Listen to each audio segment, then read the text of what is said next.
Notre intention, c'est de revivifier cette sunna qui est partiellement en train d'être oubliée. Et on fait attention justement à ce que cette intention elle soit renouvelée. C'est pas ce que l'on va faire ou déployer comme effort qui va garantir un résultat. Le résultat, il est entre les mains d'Allah Azza wa Jal.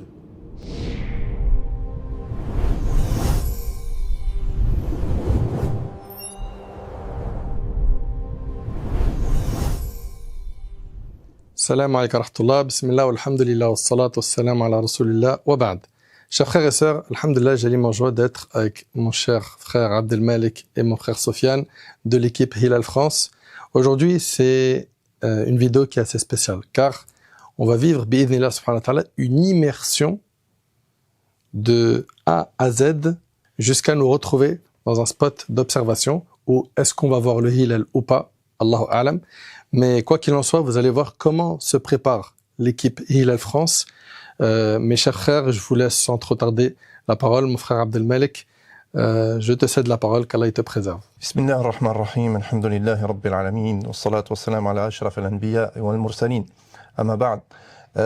C'est nous qui te remercions, Nader, pour cette invitation. Effectivement, aujourd'hui, le programme, étant donné que nous sommes le 29 Rajab 1447, c'est de vous montrer concrètement notre travail chaque mois d'observation sur site. Et ce matin, une phase de préparation, c'est-à-dire d'identifier l'endroit où nous allons aller. C'est-à-dire que là, au moment où je te parle, il faut qu'on vérifie la météo, les dernières conditions. On a regardé ça il y a 2-3 jours déjà, mais c'est changeant en fait, c'est variable. Et donc, il faut qu'on s'assure de la météo pour la journée, les meilleures conditions météo en France. Et en fait, à Hilal France, on a fait le choix d'avoir des équipes d'observateurs qui soient nomades, qui soient itinérantes et qui puissent se rendre à la fois dans le meilleur endroit sur le plan météorologique, mais aussi le meilleur endroit pour observer en altitude, sur une colline ou parfois ça peut être un belvédère, un panorama, un point de vue qui soit bien dégagé à l'ouest. Donc c'est ce qu'on va te montrer là tout de suite.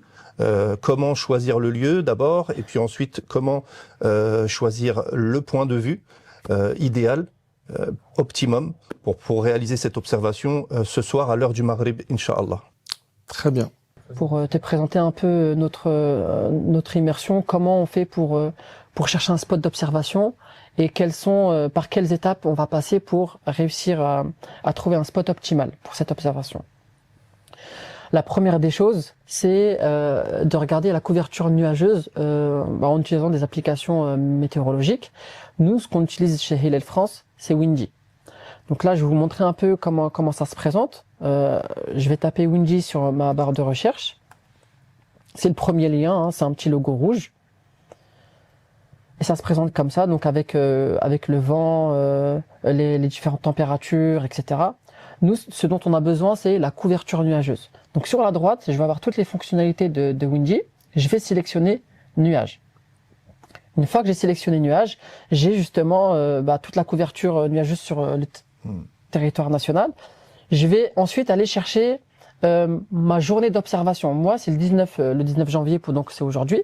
Je vais sur le curseur chercher 19 janvier et déplacer à l'heure du coucher du soleil. Le 19 janvier, le coucher du soleil sera à peu près à 17h, 18h. Entre 17h et 18h ce soir. 18h ce soir. Donc je vais me déplacer à 18h parce que c'est plus proche. C'est à ce moment-là généralement qu'on réussit à capturer les Hilal. Donc je vais sur 18h. Hop là. Là je suis sur 18h.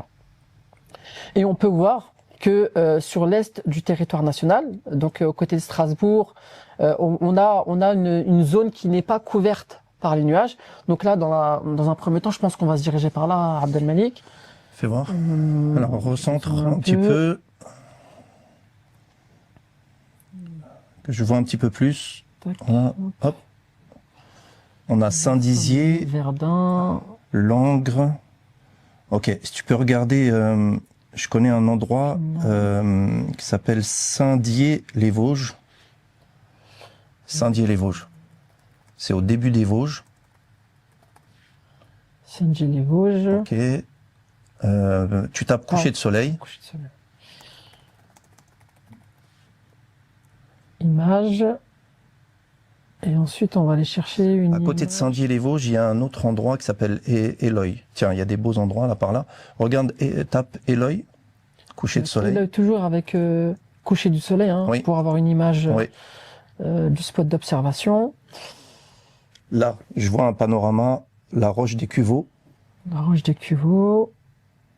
Voilà, donc on voit un beau panorama sur le coucher du soleil, Fais voir, effectivement. fais voir. Hum, Ok. Ok, mais ça c'est pas mal déjà. Ça c'est très très bien. Donc là, je vais faire panorama. Ouais, franchement, c'est un beau spot.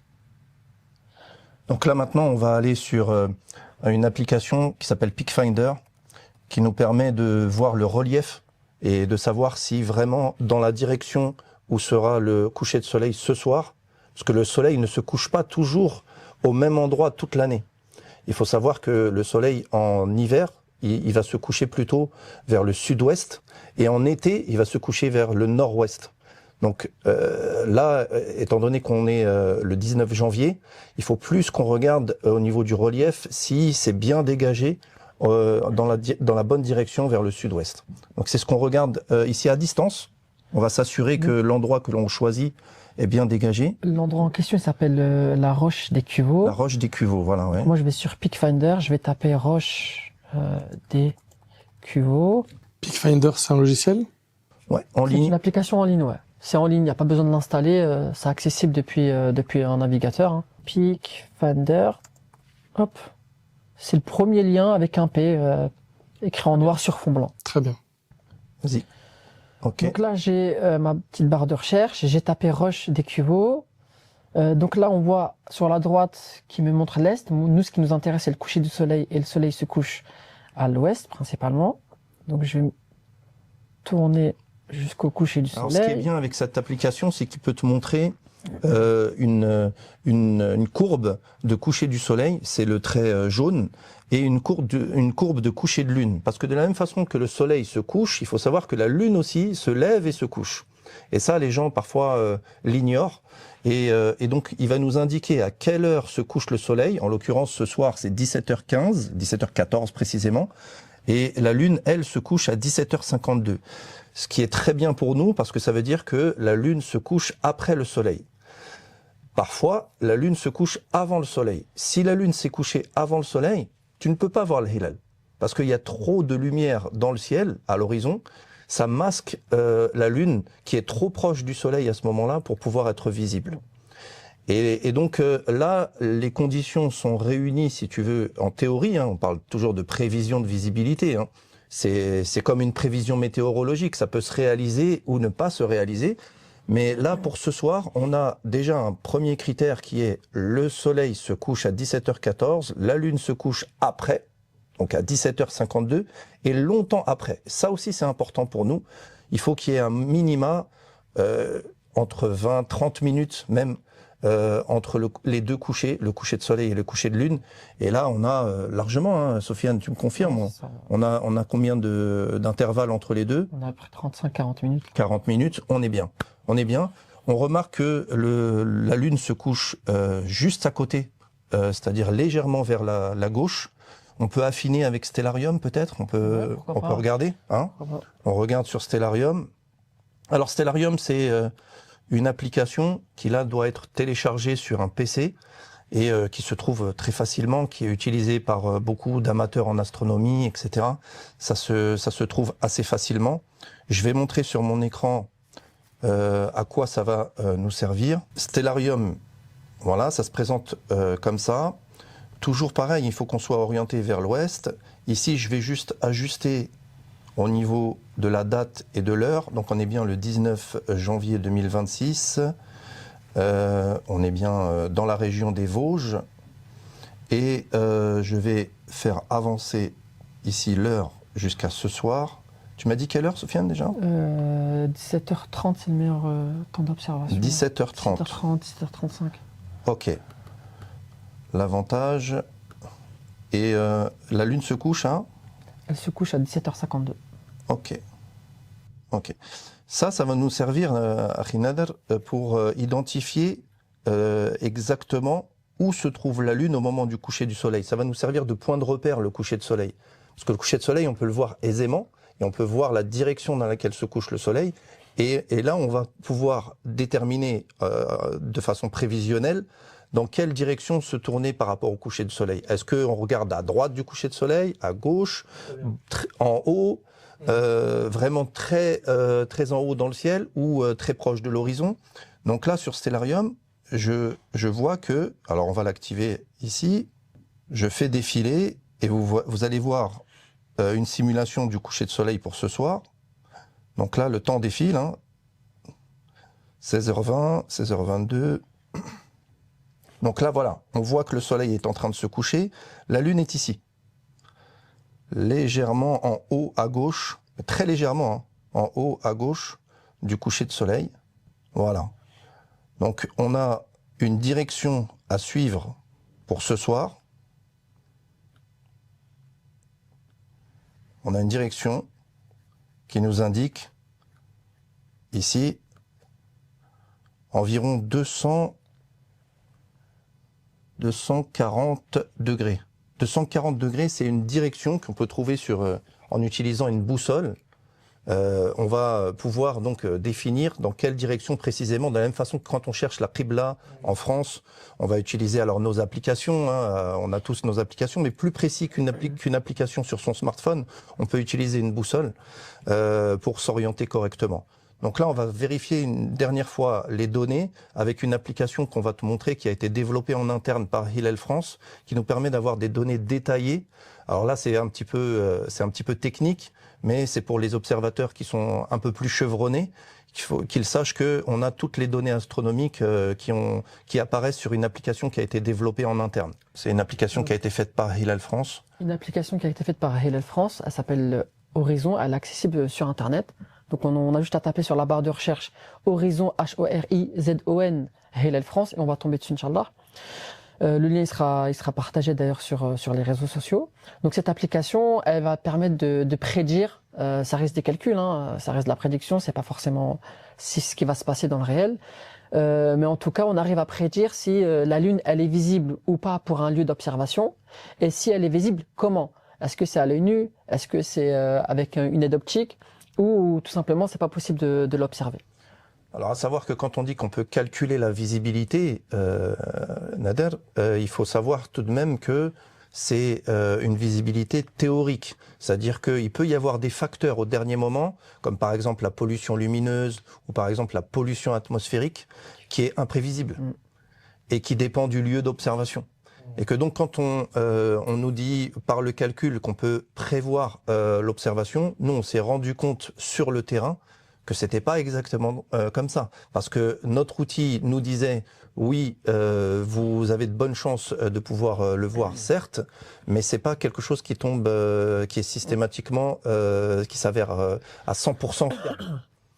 Il y a la réalité de terrain aussi, et c'est à ça que ces 2 dernières années, on s'est confronté. On a pu confronter théorie et pratique. Donc le spot d'observation qu'on a trouvé, c'était Roche des Cuveaux, c'est ça, hein, Donc sur Horizon, je vais aller dans les différents menus qui existent. Nous, ce qui va nous intéresser aujourd'hui, c'est, je vais mettre adresse, hein, je vais taper Roche des Cuveaux. Voilà, j'ai un lien qui ressort, je clique dessus. Et ensuite, je vais chercher pour le mois égérien. Donc là, le prochain mois, c'est Sha'ban. Sha'ban 1447. Oui, ce soir, on est le 29 Rajab, ce soir. Et donc, c'est pour l'observation du mois de Sha'ban. Et donc, aujourd'hui, on est le 19 janvier. Je vais regarder sur ma ligne. Donc, j'ai un résumé de ce qui va se passer le jour de la conjonction, le jour de la naissance de la nouvelle lune, le lendemain et le surlendemain. J'ai un résumé de ce qui va se passer ces 3 jours-là et de savoir quelle est la visibilité pour ces 3 jours. Aujourd'hui, on est le lundi 19 janvier et pour trouver le Hillel, on va devoir utiliser une aide optique. Donc, ça peut être des jumelles, télescopes. Et on parle de télescope, mais c'est pas forcément nécessaire. Des jumelles, ça fait très bien l'affaire. Et parfois, il est arrivé que certaines personnes avaient des jumelles, enfin des référents avaient des jumelles, ont pu voir le Hillel, alors que d'autres avec le télescope n'avaient pas réussi à le voir. Donc, faut surtout pas sous-estimer les jumelles. Il faut donc multiplier les appareils ou pas?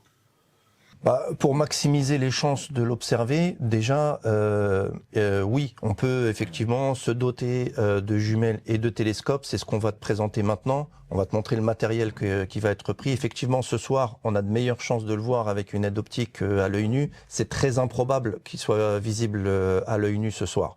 Donc, on va effectivement prendre le matériel en fonction.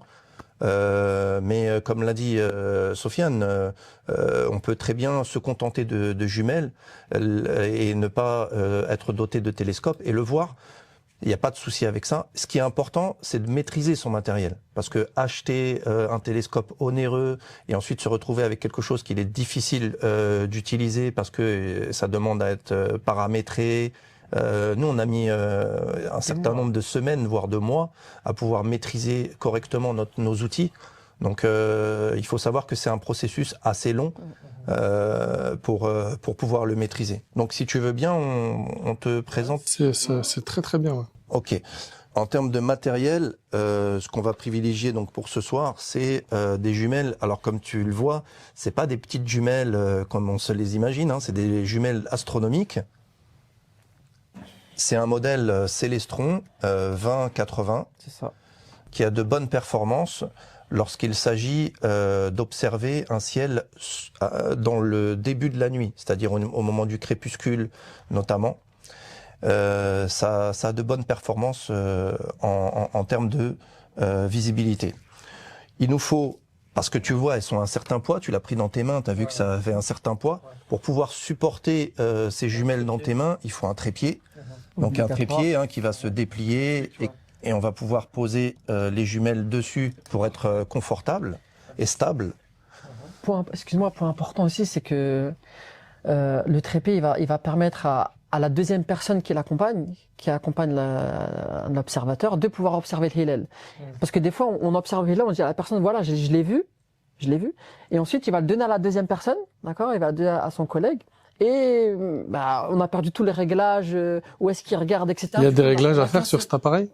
Il va se faire sur le trépied. Le réglage se fait que sur le trépied. Là, il n'y a pas de réglage à faire. Ok, parfait. On pose les jumelles sur le trépied et ensuite on positionne le trépied. Il faut juste correctement les orienter et c'est pour ça que cette phase qu'on est en train de faire là de préparation, savoir où va être la Lune à quelle heure, ça on peut le prévoir. Où va être la Lune à quelle heure, on peut le prévoir. Est-ce qu'elle va être visible ou non, ça on peut pas le prévoir.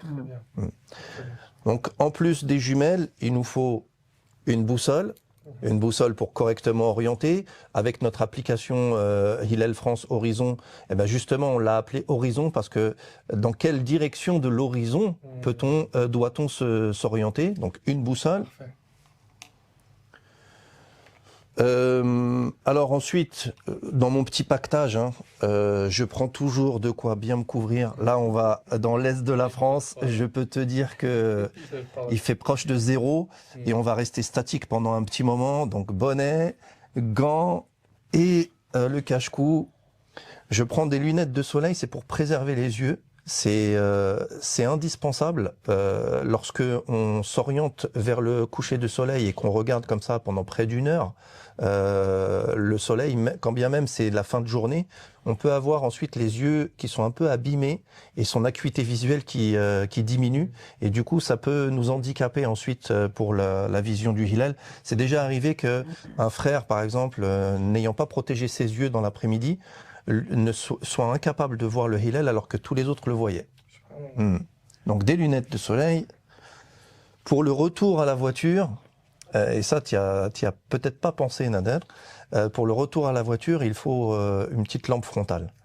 Parce que sinon tu te retrouves dans l'obscurité avec ton matériel, t'arrives pas à ranger, etc. Il faut être dans des bonnes conditions de sécurité. On a pris une lampe frontale pour toi, t'inquiète pas. Et puis de quoi, donc des batteries externes, de quoi alimenter son téléphone. Si on voit le hilal et qu'on peut prendre un cliché, ce serait trop bête de plus avoir de batterie. Donc une petite batterie externe dans le pactage, c'est toujours important. Télescope aussi? Alors Télescope, ce soir, oui. D'après ce qu'on a vu dans l'observation, télescope peut être indispensable. Ouais. Ouais, avec les jumelles. Hein. Ouais. Ok. Donc ça, c'est une valise de rangement. Excuse-moi Nader. Je sais pas si je l'ai ouverte, voilà. Donc ça, c'est notre télescope, voilà à quoi il ressemble. Il est un peu, voilà, il est petit, il est compact, il est un peu lourd. C'est un Célestron 127 SLT. Voilà, c'est ce qui nous a le plus aidé pour nos observations. Il est accompagné d'un moteur qui va permettre de diriger le télescope. Là, on va lui dire d'aller chercher. Donc ça se fait automatiquement avec un logiciel qui est sur le PC. Donc lui, il est relié à un ordinateur en fait. Ouais, ça va être il est là, c'est le moteur qui va être relié à un ordinateur. Et électriquement également avec une batterie externe qu'on a apportée. Ici, on a la raquette pour pouvoir lui donner quelques commandes si on n'a pas d'ordinateur. Nous, tout va se passer sur l'ordinateur, Inch'Allah. Parle-nous des oculaires, Sofiane. Quels sont les oculaires qu'on utilise? L'oculaire, si tu veux, c'est là où on va poser notre œil. Et donc, il faut là-dessus être assez précis. Il nous faut un oculaire qui nous permette de voir suffisamment d'horizon, et donc qui soit pas trop précis, qui aille pas trop loin dans les profondeurs du ciel. On n'a pas pour but d'aller voir une galaxie, etc.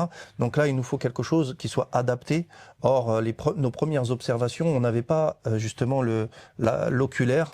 C'est cette pièce-là. Là, hein. On n'avait pas l'oculaire qui était adapté. On allait voir trop profondément dans le ciel, ce qui n'est pas le but ici pour l'observation du hilal. C'est un 40 mm, c'est le maximum qu'on pouvait avoir. Du coup, là, avec cet oculaire-là, ce qu'on va voir sur le télescope, c'est pile poil quasiment la taille de la Lune. Donc ce qu'on a fait en plus, pour s'assurer de ne pas louper les hilals, hein, puisqu'on va zoomer dans le ciel, pour s'assurer qu'on l'a pas loupé, on a une petite lunette qui prend le ciel est beaucoup plus large, et là-dessus on va voir si la Lune elle est bien centrée sur le télescope, etc.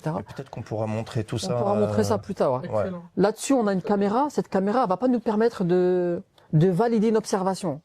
Cette caméra elle est juste là pour nous aider à repérer le hilal. L'observation qui sera validée c'est via l'oculaire. Donc là je vois que c'est toute une organisation. En effet, on peut pas y aller en étant impréparé. Alors nos premières observations, on va te l'avouer, hein, il a fallu les premières fois qu'on y aille sans préparation. On y est allé sans préparation au départ. Et puis petit à petit, observation après observation, on s'est doté du matériel qu'il fallait, l'équipement qu'il fallait, mais aussi des connaissances qu'il fallait. Et donc ces connaissances, on les a cumulées. On tient quand même à souligner que ça fait des années que vous observez, que c'est pas d'hier que vous avez démarré. C'est important pour que les gens sachent que, alhamdoulilah, aujourd'hui, il y a une vraie expérience de terrain, et surtout qu'en plus, vous formez aujourd'hui des observateurs. Oui, c'est vrai que nous, on a rencontré des difficultés au départ parce qu'on ne trouvait pas forcément de personnes pour nous montrer, y compris même peut-être des astrophotographes ou des astronomes chevronnés qui ne recherchent pas la même chose que nous. C'est-à-dire que nous, c'était si tu veux, dans le domaine de l'astronomie, ça reste quelque chose de très très spécifique, et donc on n'avait pas forcément trouvé les gens pour pouvoir nous transmettre ces pratiques, ces bonnes pratiques concernant l'observation du hilal, en tout cas en France. On a pu rencontrer tout de même des frères de l'OLMF. J'ai pu être également en contact avec un monsieur qui s'appelle monsieur Thierry Legault, qui est une référence mondiale dans le domaine de l'astrophotographie, pardon. Et voilà, ça a été très enrichissant de pouvoir un petit peu échanger. Et là, on a compris qu'effectivement, l'observation du hilal avait ses propres prérequis. Et en cherchant un petit peu sur Internet et en se documentant, on a pu compiler toutes ces informations. Mais en effet, nous, c'est de l'open source, c'est-à-dire que demain, si quelqu'un vient nous trouver et nous demande de lui faire gagner le temps que nous on a perdu, on lui fera gagner. Barakallahu fikoum pour toutes ces clarifications, ces éclaircissements, ces informations. Sans trop tarder, je pense qu'on doit y aller. Oui, il est vraiment temps de partir. Donc on embarque et on fait vivre l'immersion à nos frères et à nos sœurs. Qu'Allah subhanahu wa ta'ala vous préserve. Suivez-nous, Inch'Allah, jazakumullah khair. Bismillah, on y va. De toute façon, on prend cette région-là. On continue de chercher dans la voiture. On continue de chercher dans la voiture. Et ça se tente. Donc on arrive à 1h55, Inch'Allah. On a 232 km. C'est à côté de Valenciennes, il a dit, ouais, il a raison. Là, il y a quand même un point qu'on veut préciser. c'est que ce matin, les prévisions météo, elles ne nous étaient pas favorables. C'est-à-dire qu'on était en direction d'une région de France et finalement au dernier moment, on a changé de destination. On fait les causes, on va jusqu'au bout de notre démarche. Notre intention, c'est de revivifier cette sunna qui est partiellement en train d'être oubliée. Et on fait attention justement à ce que cette intention elle soit renouvelée. C'est pas ce que l'on va faire ou déployer comme effort qui va garantir un résultat. Le résultat, il est entre les mains d'Allah Azza wa Jal. Abdelmalek, Oui. Wallahi, ça augmente la foi de vivre avec vous cette aventure. Tu ressens quelque chose. Wallahi, l'azim, c'est indescriptible la joie. Wallahi, tu sais, on a des plannings qui, tu le sais, Ouais. sont chargés. Et faire cet effort, l'Allah Azza wa Jal, pour faire revivre cette sunna qui malheureusement, voilà, je sais même pas combien de personnes aujourd'hui en France font l'effort chaque mois, tu vois, de sortir, à part bien évidemment l'équipe Hilal France. Inch'Allah, le mérite, il en est que plus grand. Ya Rabbi. Ils nous ont laissé la plus grosse part. Non, mais on aimerait bien aussi qu'ils participent, tu vois, et qu'ils vivent cette aventure, surtout qu'aujourd'hui, avec tous les observateurs et tous les gens que vous avez formés partout sur le territoire, donc c'est jouable. Et ça me fait plaisir de te faire partager là ce que tu Wallah, ressens c'est là. impressionnant. Et encore, on n'est qu'à l'aller. Hein. On n'est pas encore sur place, on n'est pas encore arrivé. Mais en effet, les liens que on a tissés à travers cette action, nous on a pu constater les différentes observations qu'on a faites avec différents frères, que ça avait noué des liens entre nous, subhanallah, qui sont forts. Pourtant des frères que je côtoie, avec lesquels j'ai étudié, avec lesquels on a fait d'autres actions, on se côtoie dans la mosquée, etc. Mais l'observation du Hilal a ceci de particulier que, déjà, comme tu le vois, c'est un voyage entre nous, et le voyage, on sait ce que ça peut apporter, c'est extraordinaire. Et subhanallah, quand tu vois que cette action, elle mène à tisser des liens forts entre nous, à observer le ciel autour de nous, à méditer sur la création d'Allah Azza wa Jal, à faire revivre cette sunna. à faire revivre une sunna. Et surtout là, il y a quand même un élément important, c'est que c'est le mois de Sha'ban qui arrive. Et le mois de Sha'ban, il a effectivement une importance qu'on doit lui rendre. Et c'est rapporté par Aïcha radhiyallahu anha.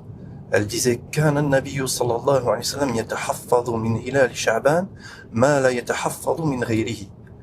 Le messager d'Allah a accordé une attention particulière au mois de Sha'ban qu'il n'accordait pas aux autres mois.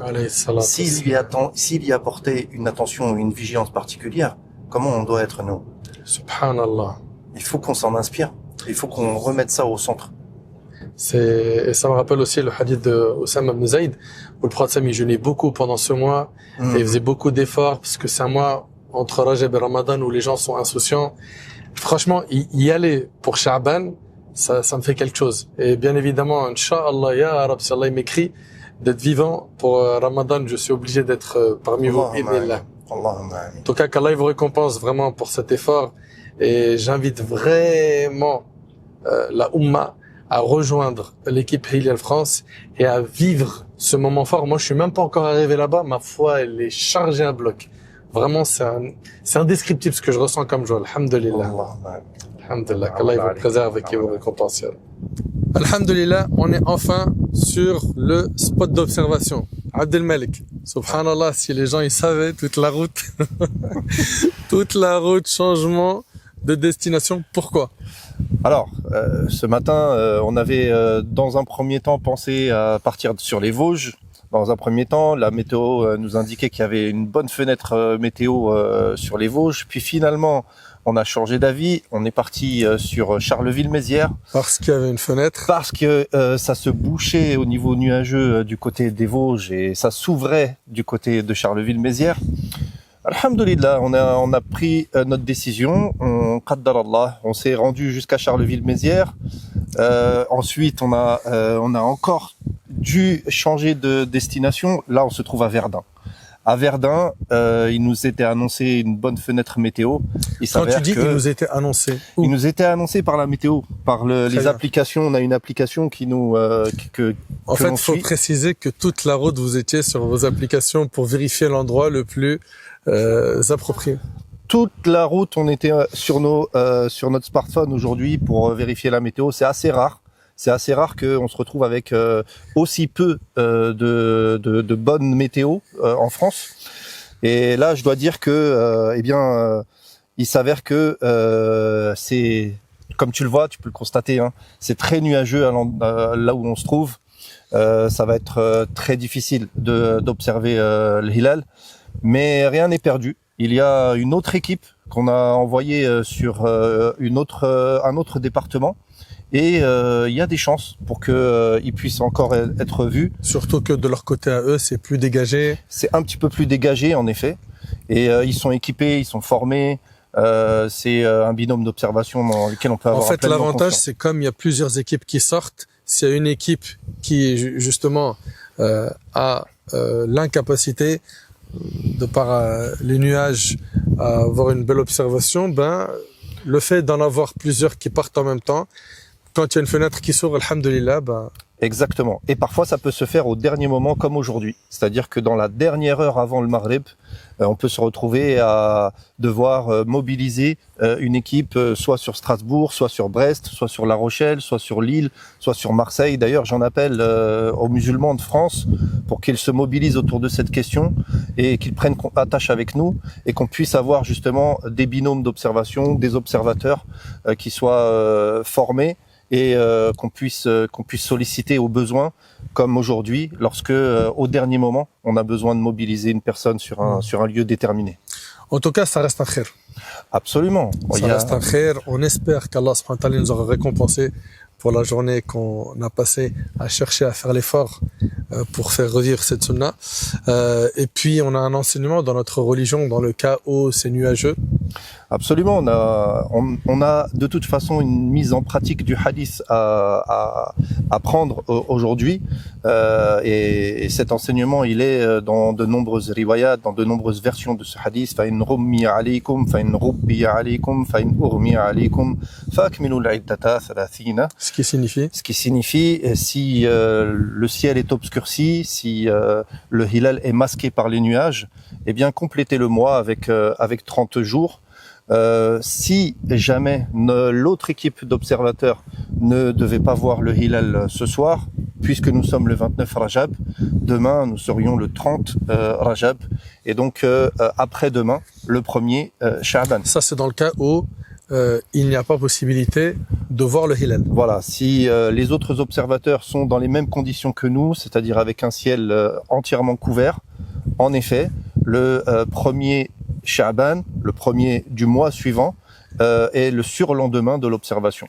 Très bien. Et dans le cas où ils ont la possibilité de voir le hilal? Dans le cas où ils auraient la possibilité de voir le hilal, ce qu'on saura très vite, dans l'heure qui va suivre le Maghrib, puisque tout se passe dans l'heure qui suit l'heure du Maghrib, eh bien, on authentifierait dans ce cas-là. Il faut qu'on a un petit travail de comité qui valide et authentifie la vision. Vous vérifiez que leur vision est bien. On vérifie la provenance de l'observation. Les personnes qui témoignent avoir observé le hilal, et on les contacte au besoin. Si on ne les connaît pas, on les contacte, on prend attache avec eux, et ensuite, après ce processus, dans l'heure qui suit le Maghrib, eh bien, si la vision est authentifiée, témoignée, eh bien, on atteste du fait que le lendemain est le 1er du mois. Très bien. Alhamdulillah, c'est qu'un khair. Moi, je suis vraiment très honoré d'avoir partagé cette journée avec vous. Je suis heureux, bien que on ait fait beaucoup de routes, qu'on connaît un froid glacial. Mais alhamdulillah, c'est pour une très bonne cause. Et on implore Allah subhanahu wa ta'ala de vous récompenser à la hauteur de vos sacrifices, parce que alhamdulillah, ça paye. Ça paye quand on voit l'équipe, elle a commencé avec combien de personnes aujourd'hui.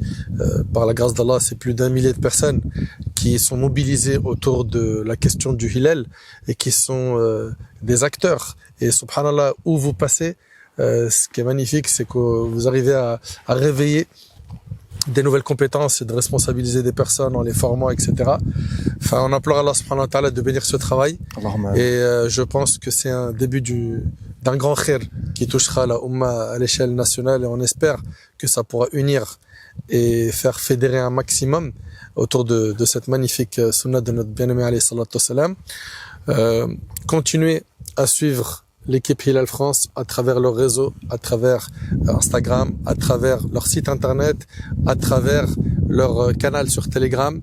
Soutenez-les, faites le nécessaire pour vous documenter, lire, regarder les vidéos qu'ils ont postées afin de vous cultiver, afin de comprendre en fait ce qui se joue finalement avec Hilal France.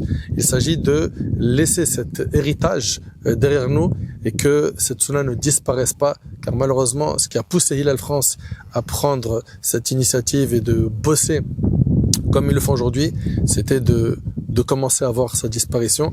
فأسأل الله سبحانه وتعالى أن يبارك في هذه المجموعة, qu'Allah les bénisse, qu'Allah subhanahu wa ta'ala les récompense.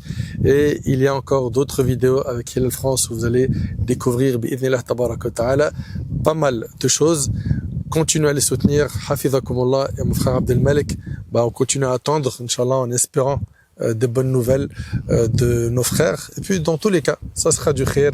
Et qu'Allah subhanahu wa ta'ala il accepte. Allahumma amin. J'ai passé en tout cas une excellente journée avec toi. Allah C'était une journée très enrichissante pour moi, tant humainement que sur le plan, on va dire, de l'échange de connaissances. C'était très, très enrichissant. Barakallahu fik. Allah te préserve.